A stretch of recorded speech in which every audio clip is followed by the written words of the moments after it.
আপনি কি জানেন এইচএসসি এবং ব্রাক দুইটা শব্দই সংক্ষিপ্ত শব্দ হলো, এদের মধ্যেও ভিন্নতা রয়েছে।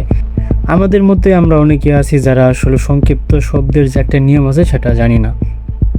যদি কোনো সংক্ষিপ্ত শব্দের উচ্চারণ প্রত্যেকটা ওয়ার্ড ভাবে আলাদা আলাদাভাবে উচ্চারিত হয়, যেমন এইচএসসি এই উচ্চারণের ক্ষেত্রে এইচএসসি এটি হচ্ছে আলাদাভাবে উচ্চারিত হচ্ছে।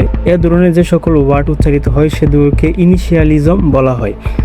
আবার অপরদিকে কিছু কিছু ওয়ার্ড আছে যেগুলা প্রত্যেকটা অক্ষর আলাদা আলাদাভাবে উচ্চারিত হয় না, সেইগুলো সংক্ষিপ্ত রূপ, কিন্তু প্রত্যেকটা অক্ষর মিলে একটা শব্দ হয়ে যায়।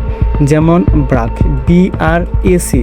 আমরা যখন ব্রাককে উচ্চারণ করি তখন প্রত্যেকটা শব্দকে আলাদা আলাদাভাবে উচ্চারণ করি না, যেমন BRAC না, এটাকে আমরা সংক্ষিপ্ত রূপে উচ্চারণ করি, সেটা হচ্ছে যে ব্রাক।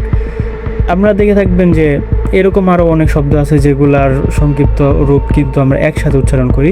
এই যে এরকম যেগুলা একসাথে উচ্চারিত হয় সেগুলাকে অ্যানক্রোনিম বলা হয়।